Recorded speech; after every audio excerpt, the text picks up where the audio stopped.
In this lesson, I'm going to explain how you can customize text using strokes, fill, sheens, and drop shadows. Let's go over to Working Files and open up Projects and go on down to Text Properties, 1605 Text Properties. This time we're going to work with a light yellow solid background. Go to the New Item button and click on Title. We'll call this one Text Properties. All right, we can turn on the background or not. The background shows yellow, otherwise you can turn it off and look at the transparency, whatever you feel good about. Let's add some text. You have the Type tool selected by default. Just click Anywhere. Type in text. That's the default font for me, the first one in the alphabetical order. I'm going to switch over to this font here, this style, to make it simple, and I'm going to make it really large. I'm going to take the upper right-hand corner here and drag it to the upper right-hand corner there. Take the lower left-hand corner and drag it down so we can see what we're doing here as we work on this text. Now, we don't need to worry about transform. That's more about its location here. We'll just close that out. And I'm not concerned about these font properties. In other words, how the text is laid out like that. So I'll close that down to give us some real estate here. We're going to start with fill. Right now, this is the simplest style. It just has white, solid fill and nothing else. No strokes, no shadows, nothing else. So let's change that. Starting with the fill type. You see it's a solid. It's also 3 different gradients and 3 other guys. Now, the bevel doesn't really work all that well. It's pretty tricky. And Illuminate and Ghost require shadows to work properly. So I'm going to skip these 3. If you want to find out more about them, feel free to check that out in the help file. We're going to look at the gradients. So I'll start with the linear gradient. Linear gradient is a 2-color gradient, and here are the 2 so-called color stops. The one that's blue like that, and that means it's active. Over here, I'll make that active. Whichever one is active, then you can choose the color down here at the color stop color. You click on the color swatch there to do that. Opens up the color picker. Let's just pick red here or some other color that's kind of prominent, like that. That means now that this part of the text will be red. The other part isn't currently white. We can click on the other stop and then change its color to something like, let's say, green. You pick the color that works for you. And that is a linear gradient. Now you can adjust the nature of the gradient in terms of where things line up by dragging these little stops around. Notice how I'm pulling the red up to the top, pulling the green down like that, pulling it closer together so the green now dominates.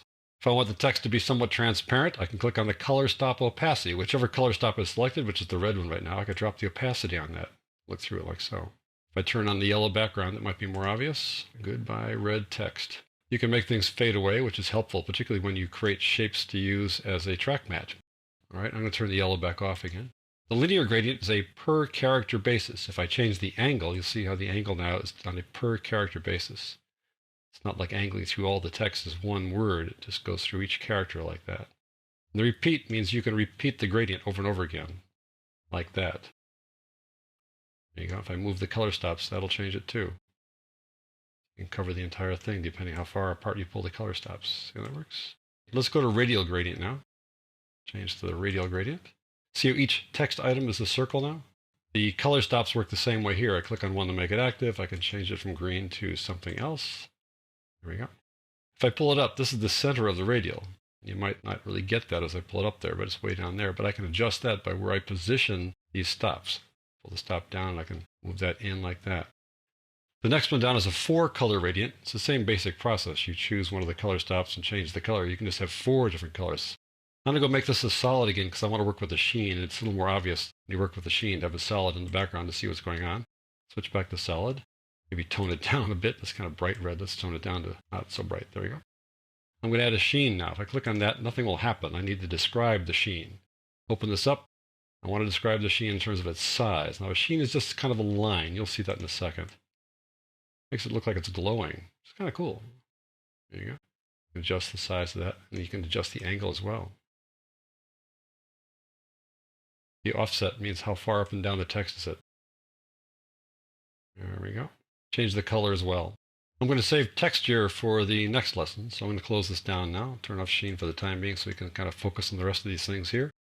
You can add strokes, either inner or outer strokes. A stroke is an outline that goes around the text, either on the inside of the text or the outside of the text. Click Add. It adds 1 outer stroke. And default, it's 10 pixels wide, it's black, and it's an edge, as it's called. There are 3 kinds of strokes. There's depth, edge, and drop face. Depth looks like that, which gives it kind of a 3D feel. And drop face, well, what happened there, right?